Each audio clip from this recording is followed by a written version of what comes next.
Hello to all of my peeps. It's so good to see you here today from my chair, episode 117.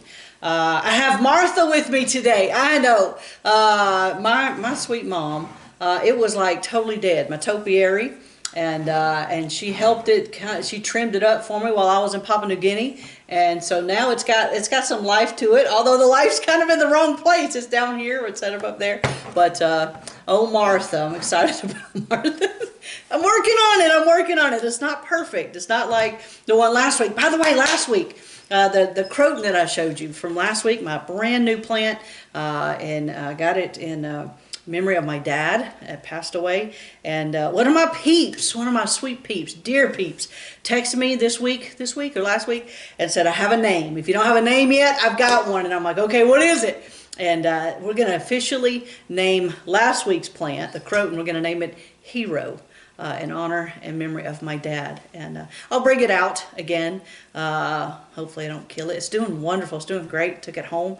And but Hero. Named it Hero. Thank you to my sweet peep who named that for me. So sweet. It meant a lot to me.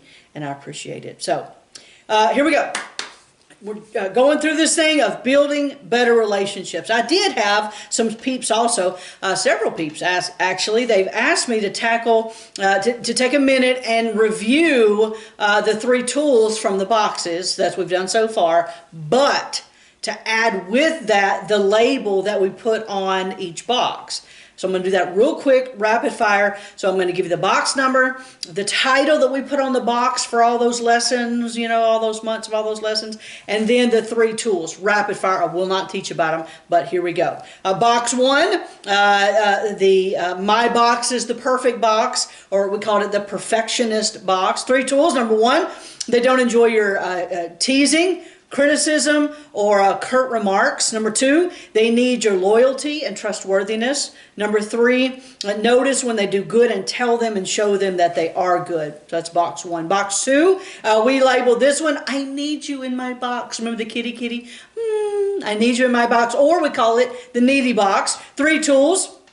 Number 1, when they say I'm fine, find some clever ways to dig a little deeper.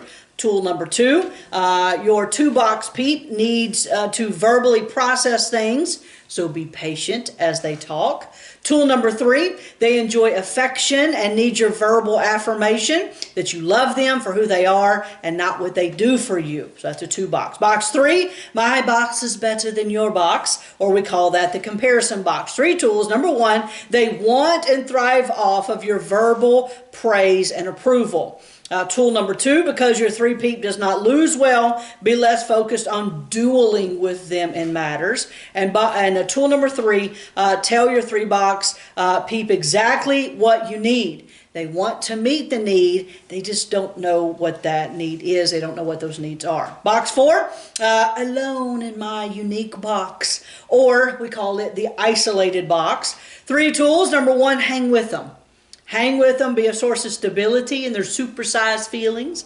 Number 2 tool is because of their uniqueness, be ready to compromise at times. And tool number 3, your 4 peep does not need for you to tell them to cheer up. They're okay with melancholy. Now for today. Let's grab some tools and build better relationships with our 5-box peeps and our 6-box peeps. All right, so here we go.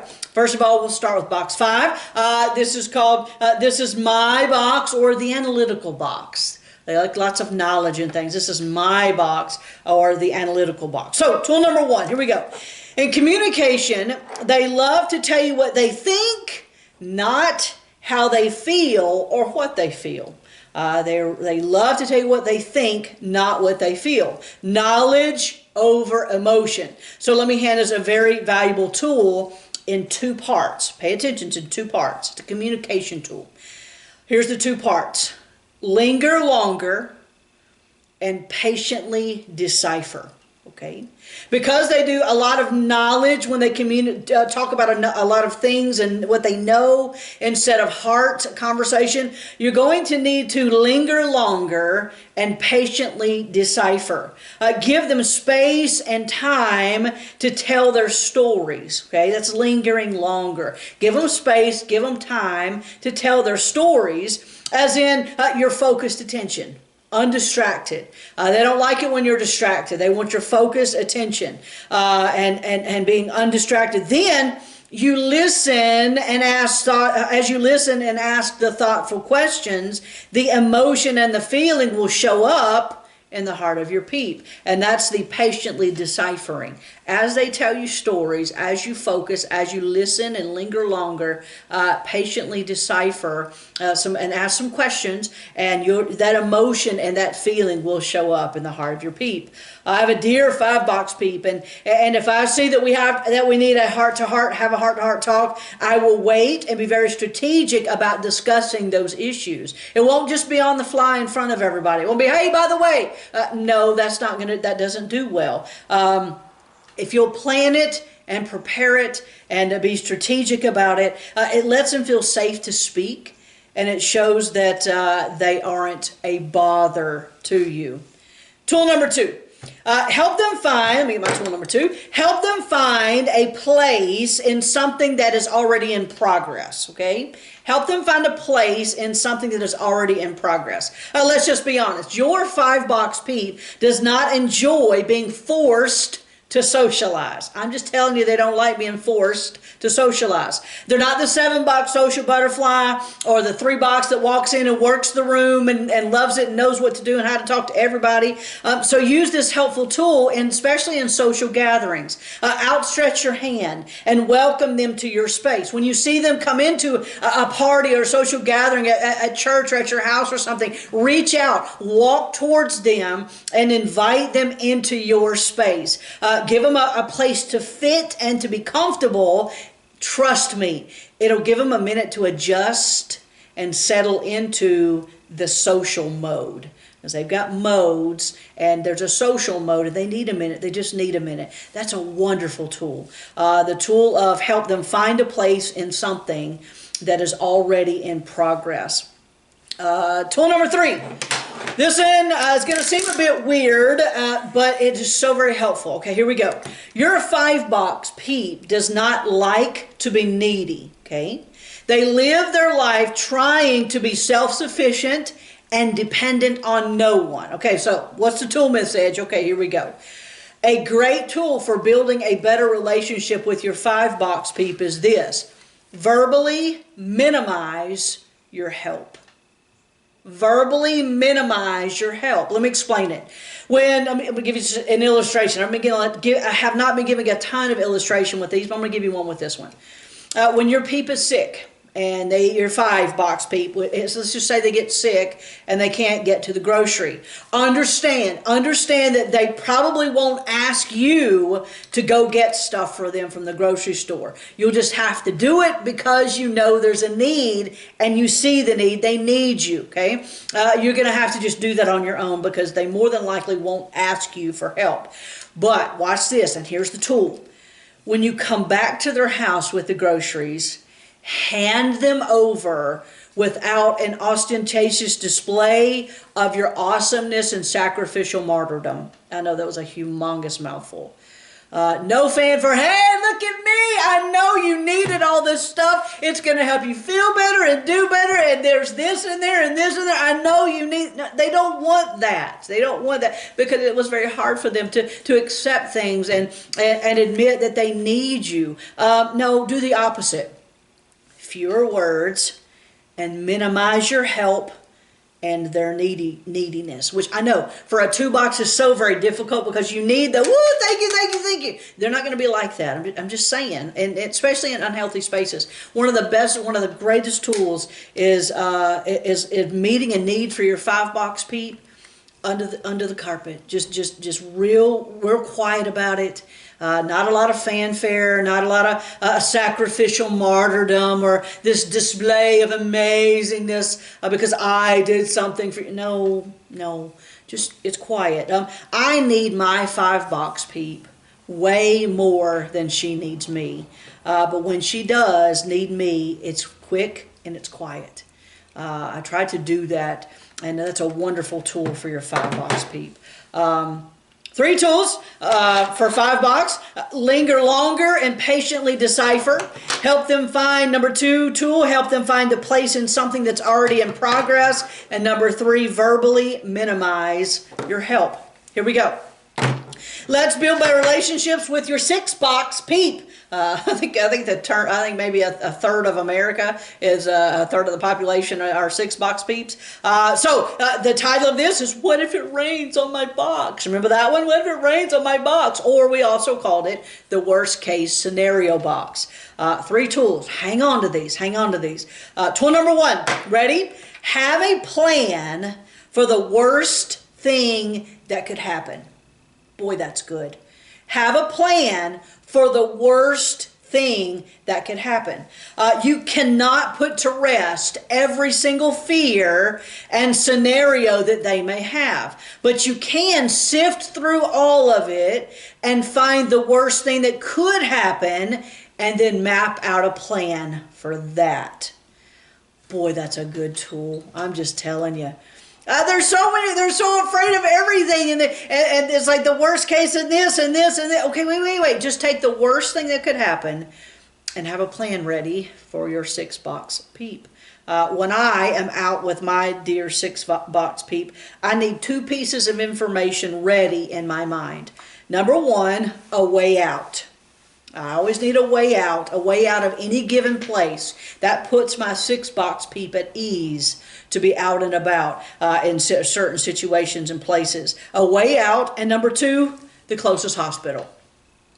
If you can have those 2 pieces of information in your mind, you don't have to dwell on them or discuss them or talk, but if you can have those in your mind, that will help. That would help. Again, a wonderful tool. If I can have those 2 pieces, I can put my 6-box peeps at ease. Which leads me to tool number 2. They need to verbalize their fears. Let them, okay? Let them. And when they do, here's the tool, don't minimize or discredit them. Okay? They need to verbalize their fears. Let them. No, I don't want to hear. I can't. No. Let them verbalize their fears. But when they do, don't minimize or discredit them. A very valuable tool in your belt for your 6-box peeps is this, and I'll sum it up like this: take them seriously. Take them seriously. Look, not in freak-out mode. They don't need you in freak-out mode, okay? But I also don't want us to use the approach of, "Oh, brother, really? Seriously?" I want to hear the shake my head emoji. You've got to be kidding me. Why does that scare you? Why are you worried about it? No. Please don't.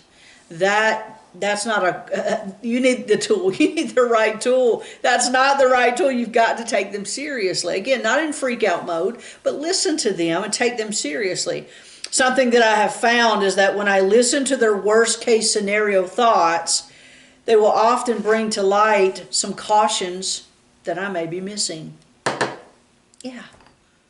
A lot of times they'll uncover something. Oh, I didn't think about that. Okay, well, we can do this and to fix that. It's wonderful. Just let them talk.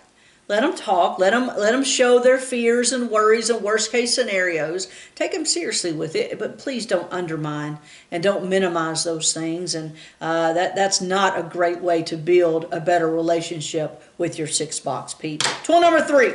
Ready? They have a very hard time trusting people in general, okay? A great tool for building a better relationship with your 6-box peep. I love this. Be who you say you are. Be who you say you are. They need your honesty, which means they tend to ask a lot of questions. They do. Honestly, they ask a lot of questions. Answer them. Answer them thoughtfully and with details. They like the details. That draws them closer to you. But just be careful. Don't say one thing and then do another.